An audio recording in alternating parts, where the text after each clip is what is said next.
Hey, what's up everyone? I hope everyone is having a nice, pleasant day. Our topic for today is to discuss the current NBA Finals. 2018 NBA Finals between the Cleveland Cavaliers and the Golden State Warriors. I've been watching the NBA Finals way back in 1992. I became hooked when I saw that game. I think it was game one. Yeah, it was game one of Michael Jordan and it was Michael Jordan against Clyde Drexler. I think I forgot the name of that team. I know Clyde Drexler. But anyway, I was watching the game of Michael Jordan and Clyde Drexler, and I became hooked because Michael Jordan at that time he had a legendary game. He made 6 3-pointers in one half. And at that time, in 1993, if you're a long NBA fan, it was huge if you can shoot 6 3-pointers in a game. Not one half, but he made 6 3-pointers in a half, and then that was huge. I know now if you scored 6 3-pointers in a half, it's no big deal.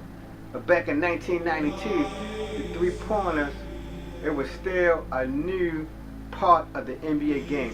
Teams used the 3-pointers, but every person on the floor wasn't just jacking the threes like they are now. The centers played the center position.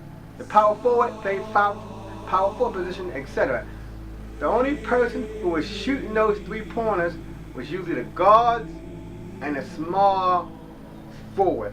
They shot the 3-pointers, and they didn't shoot it the way they shoot it today. But anyway, that's going back in the past about how it was. So I was watching the NBA Finals for at least 30 years or more.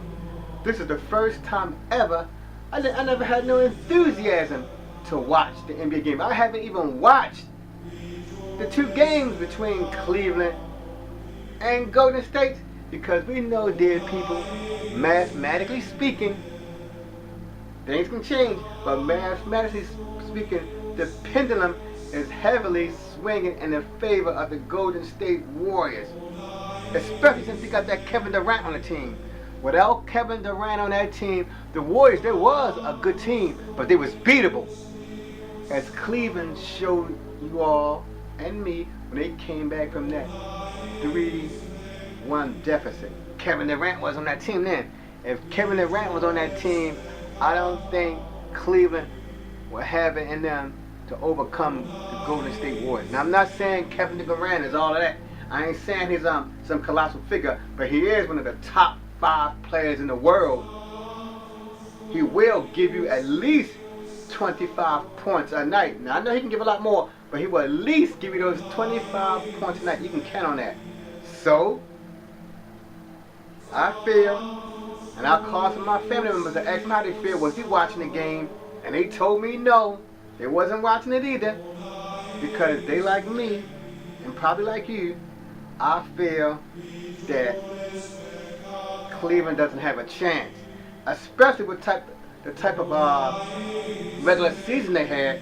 The entire regular season was a lackluster season.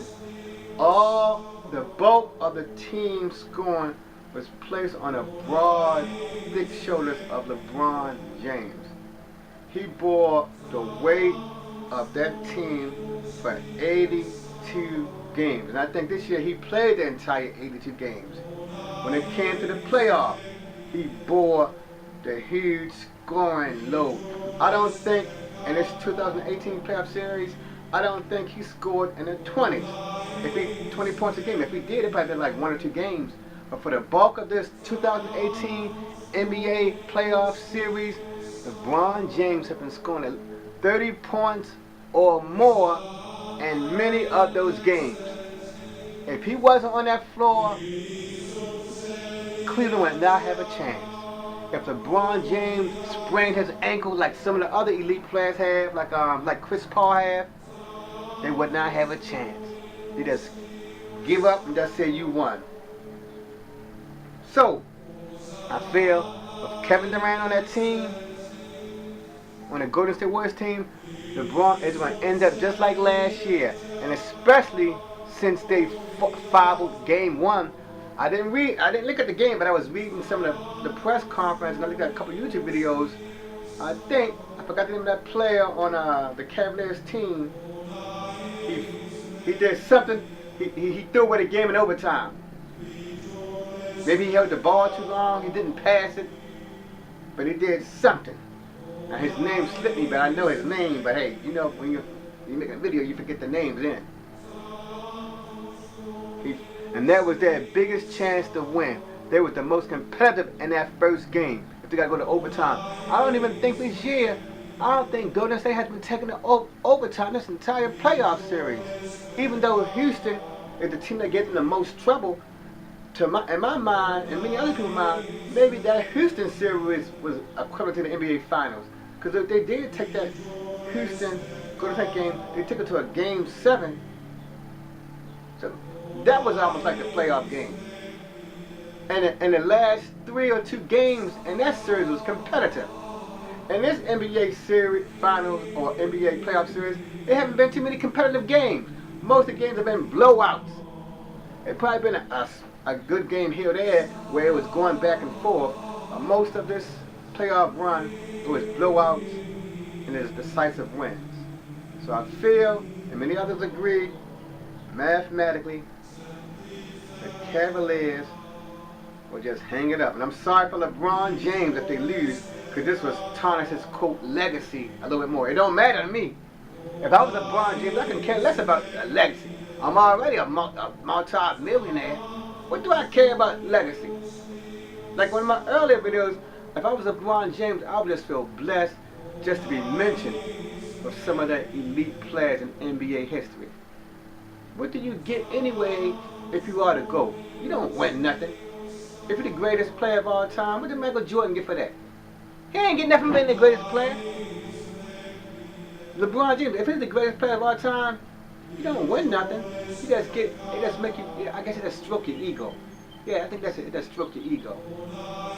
So, if LeBron James loses this game, they're going to say he's been to the finals 8 times, won 3, lost 5. Then they're going to keep saying Michael Jordan has never lost a playoff series. No matter how competitive or what type of elite player was on the other team, Michael Jordan never lost in the finals. He was never taken to a Game 7. He never was in the, I don't think, he never was in the hole in the finals. Michael Jordan team was always up. He never had to go scratch his head and figure out ways to beat up the team. The Chicago Bulls were always leading every playoff series. It may have been tied, but they never went down 0-1, 0-2, which Cleveland is right now. They're down 0-2. And you know Golden State Warriors, they don't care where they play at. I know they prefer to play home. They give them a little energy, but they can play at home or away. They don't care. They already used to playing in Cleveland anyway, so that's almost like they're home away from home. They've been there 4 years in a row. So Cleveland, there's not no hostile atmosphere to them. They say, look, we know these fans. We know how they're going to act. They say, I know how the guy on row 3 is going to act. I know he's going to throw popcorn at Kevin Durant. I know the woman in the first hour, she's going to have up a sign, waving it in Steph Curry's face to try to mess with those free throws. They already know. So when they go to Cleveland, to them, it's no big deal. It's like being home away from home. So tell me what you all think. Do y'all think this series is basically over? Are you all inspired to watch this year's NBA Finals?